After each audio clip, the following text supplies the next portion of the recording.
I'll just show them this. So this is Josie. Hiya. And Josie's a performer and an artist in one of the companies that I work with. She's going to be sharing the platform with me at the end of this talk, and she'll be creating something on this piece of paper while I speak. Thank you. You're welcome. So, at the turn of the millennium, I went travelling for a year. And when I returned, the TV channels were saturated with a new kind of programme. Reality TV shows and cruel game shows where if you made a mistake, you were told, "You are the weakest link, goodbye," or called a moron or an idiot. Game shows where people are humiliated, made to do ever more degrading tasks in order to stay on the island, in the jungle, or through to the next round. This is now the norm. Date shows where people are judged, accepted or rejected over a meal with minimum investigation beyond the fake eyelashes and collagen lips. Now, I have a fantastic job. I get to make plays and support people in making their own cabaret evenings. I work with a highly creative group of adults with amazing abilities and some disabilities. Now, without getting into semantics, what I mean is talented individuals who are disabled by society. Critically, though, when we're working together, I am looking out for the ability. And as I said, it's there in abundance. Each year, we make an original play. Last year, we made a play called When Will I Be Famous? We made it in direct response to this culture of voting off the less than perfect people and celebrating celebrities for being celebrities on a manufactured talent show.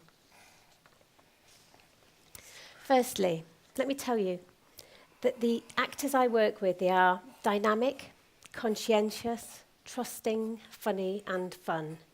So as a consequence, the plays that we make, they are funny and poignant. They offer a deep insight into what it means to be a young person with a disability living now. The play last year centred around the lives of 3 characters who live together in supported living. One character, called Jane, wants to become a wrestler. Julie, who wants to audition for an X Factor programme, and Amelia, who is an One Direction superfan. The play dipped in and out of real and dream sequences, offering us glimpses into the wants and desires of the individuals, but also allowed us to look at what the characters wish would happen if they weren't living in a culture governed by risk assessments and staff availability. In the play, one character dreams of becoming a wrestler, and so we constructed this dream sequence where she does this. Can we have the clip?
So as you can see, I really have got a great job.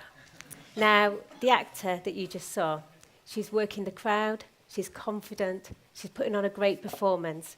But in real life, she was terrified by the wrestler just 2 weeks before the show. So it really is some great acting. In fact, this actor used to sit on the sides and not participate at all. When I first met her, she was a very shy person, really unsure of her ability. So how do we get a shy young woman who won't participate to have the self-belief to take on a lead role in a play and perform to 150 people each night? Well, firstly, we make the work person-centred. Even if we take a classic play like Frankenstein, we make the world that the monster exists in relevant and relatable to the people in the room.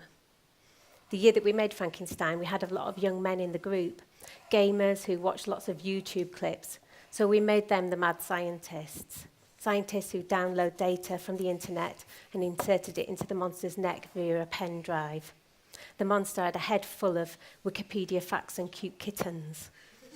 It was an amazing monster whose brain didn't work in the way that society expected it to. Yet in the play we see him draw, read, fall in love. We also see him hounded by the press, branded a monster by the tabloids, hungry for a story. We knew when we made our last play that we wanted a scene where we told Anne Robinson, "No, you are the weakest link. Goodbye." Why? Because one of the actors in the group said it as a joke in the session. And yes, it was a funny moment in the play, but it also made a profound point about how we assess intelligence. Secondly, we don't shy away from engaging with the big, complex ideas in the play. At the beginning of the process, I bring in an object of reference, a symbol or a motif that offers up a way of opening up the abstract ideas in the play. For Frankenstein, I brought in this disgusting jelly mould in the shape of a brain, and we made a really horrible jelly brain. We held it, and we took it in turns to discuss how our brains worked well and where they struggled. My response was that my brain is good at reading people's emotions, but poor at remembering passwords. Other people remarked how their brains held facts about superheroes and stories from manga cartoons, yet failed them when learning to tell the time or spell certain words. It was a fascinating confessional and a levelling experience. We all have strengths and weaknesses.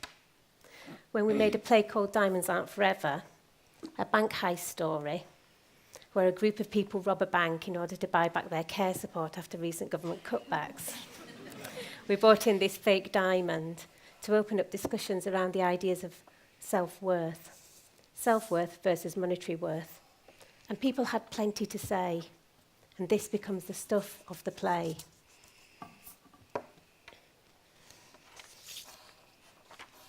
We play to people's strengths. There are people in the group who can compose music, find rhymes in poetry, play the accordion. There are people who can remember the sequence of the play much better than me, partly perhaps because of their autism. We don't mind how. If it helps us in the session when we start to get confused and it helps us find the plot, then that's great. There's one man who I know, mathematically, he would struggle to count to 5. Yet every week he sets up the session with all the resources, plugs in the microphone, sets up a guitar stand and does a risk assessment on the space. He's progressed working on professional productions and he's a valued member of the stage management team as a volunteer. He is brilliant. So if we find the tasks that people can do, that they can excel at, we are well on our way to making an interesting play. And this obviously builds a self-confidence that's critical to performing in front of an audience and perhaps in the future working in the industry. In a word, we work inclusively. We rule in strange and funny left-field ideas. We follow people's ideas and end up with sometimes hilarious results, sometimes somber and moving scenes. We look for people's talents and work them into the story or the cabaret, or if possible, the organisation. As a consequence, we make great, complicated, moving, funny plays. We make high-quality cabaret nights hosted by the people in the group, confidently introducing their peers to come and take their moment in the spotlight. We're able to take people's interests and make them into an engaging story. And in the process, help people find their voice and their confidence. In making the wrestling dream sequence, we made a very funny scene, but we supported the actor to have the confidence to perform, to wrestle with their own difficulties, and emerge a winner. In short, we listen. We don't judge the idea or the person before we've tried it or them out.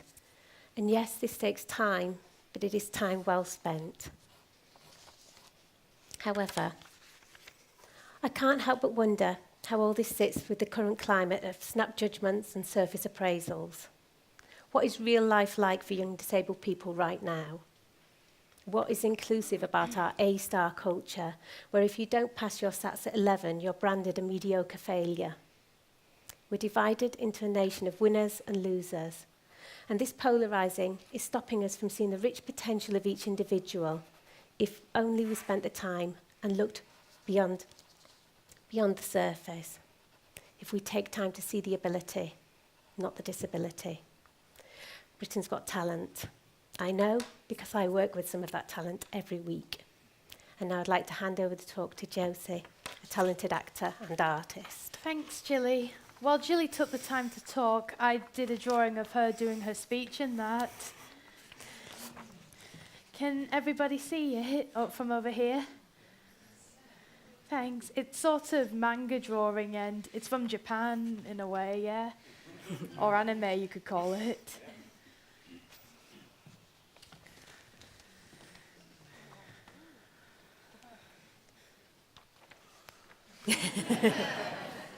Can you lot see up there as well?